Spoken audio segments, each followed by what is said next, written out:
Are you willing to become a business analyst and you don't have any idea how to start? Then this video is for you. In this video, I'll let you know how to start your journey of becoming a business analyst by the help of a complete roadmap of a business analyst. Here you go. Here is the complete roadmap of becoming a business analyst into 6 easy achievable phases. So here is the first step, that is fundamentals, in which you should start learning the concept of business analysis. What does business analysis means, why business analysis is even required, and how to perform business analysis. In the second point of fundamentals, you should try to understand the concept of software development lifecycle, that means SDLC. Being a member of software development team, it is mandatory for you to know the concept of software development lifecycle, how a software is built, how it is deployed, what are the different phases and all. It is mandatory for you. If I come to the third point of fundamental, you should try to understand the concept of agile and waterfall. So in agile and waterfall, these are the methodology which are followed to develop the software. It's as simple as that. As you cook a food, you have to follow some methods. In the same way, when you are preparing a software, when you are creating and developing a software, you must follow some rules, some methods. So these two methods are the most common one in the industry, that is agile and waterfall. You should start from here. So here we go on the second phase, that is requirements. Being a business analyst, you have to interact with the client, you have to collect the requirements. So being a business analyst, you must know about requirement gathering and all. You must be familiar with the concepts of stakeholder interviews, how you can perform interviews with stakeholders and gather the requirements from there. Secondly, you must be familiar with user stories. As you know, like there is a universal format of making user story, that is, as a user, I want so that. So this is the universal format of writing user story. You must practice writing user stories. You must see the videos and on YouTube's how to do interviews with stakeholders. And the third is you must try to see and learn process mapping. On the third point, we are going to talk about the tools.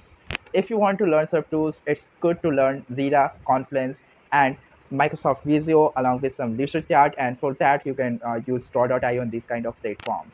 These tools are the tools which are frequently used by business analysts in their day-to-day life. So you must start it, and like almost these tools are free of cost. You can make an account and you can explore.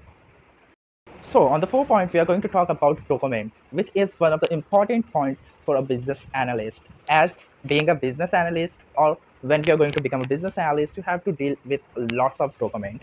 In each document, you will find a common word, that is use cases. So you must start to understand what use cases is. You must read out some use cases. You should try of your own to write use cases in different formats.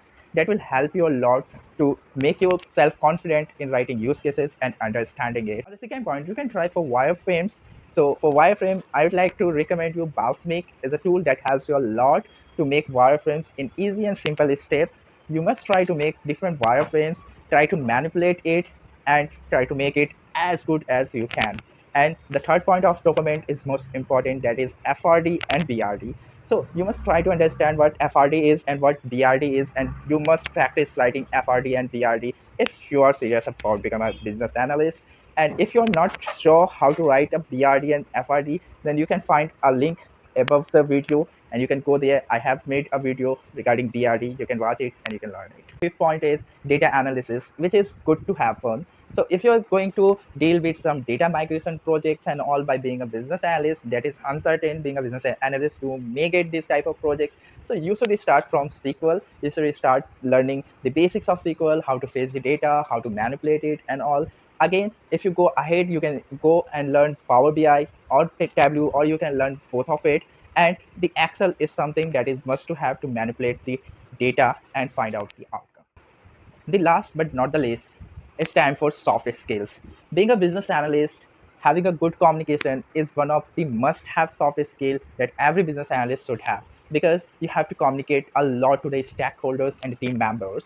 So in this world where everything is working globally, we are working on remotes, we are working with different team members sitting in different countries. It is important for you to have good communication skill to collaborate with the people of different countries and from different regions. So communication is one of the must-have skill if you come to the soft skill part. Analyst, as I said, you have to deal with different stakeholders. So you need to understand the concept and the basics of stakeholder management, how you can manage different stakeholders having different mindsets, different desires, different concepts. So you, as a business analyst, should be capable of bringing them on the same table, and it's your key work. Here you go, the last but not the least, that is problem solving. Problem solving is a highly paid skill right now in the market. So the word itself says solving the problems. Here you must be capable of solving the problem of your client, of your stakeholders. Maybe you will be converting a manual process to automation, or you are solving some uncertain thing that ever exists. So being a problem solver, being a business analyst, you must be a problem solver. Follow these simple 6 steps, and I believe you will not face any kind of difficulty in getting the job as a business analyst, and you will do hands-on in this field. If you find this video helpful for you, and you find it that this question of how to become a business analyst is solved by this single video, then please don't forget to like and subscribe my channel. Like your views, and when you subscribe my channel, it gives me a boost to make more such kind of videos for you. Thank you so much for watching this video till end. Meet you in the next video. Till then, goodbye.